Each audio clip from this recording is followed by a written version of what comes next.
All right, folks, so let's talk about something that is seriously bothering me, and it should bother all of us.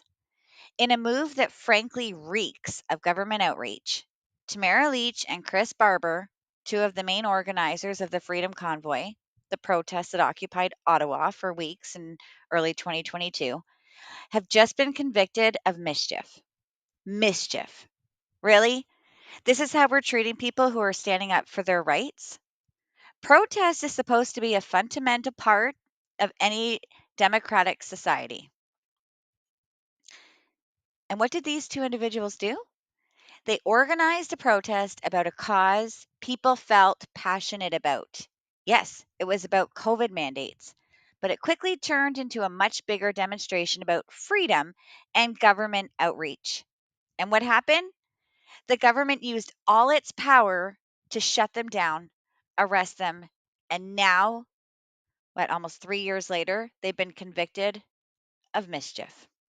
Now, I don't care if you agreed with the Freedom Convoy or not. That's besides the point.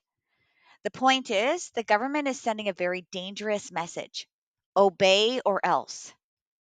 Challenge them, and they'll come after you. This is not just about one protest or one group of people. This is about what happens when we stop allowing Canadians to speak out, to stand up for what they believe in, even if it's unpopular.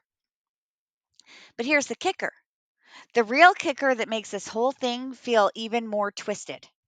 Okay, I've been seeing these anti Hamas protests where people are burning Canadian flags, disrupting cities, and there's not a single charge laid.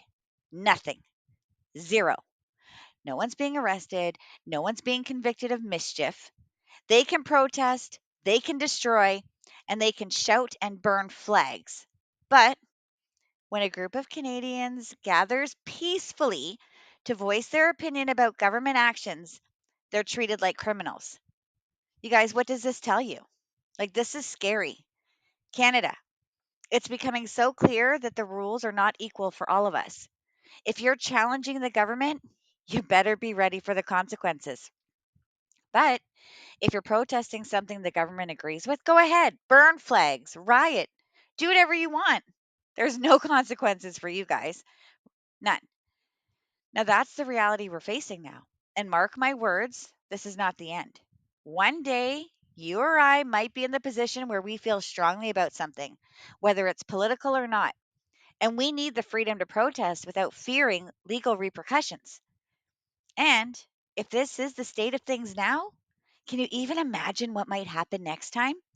Like, what happens when your voice gets too loud, when you speak out against a government that doesn't like what you're saying? We're on the brink of a dangerous trend, Canada. This isn't just about the Freedom Convoy anymore. This is about protecting our right to protest, our right to stand up.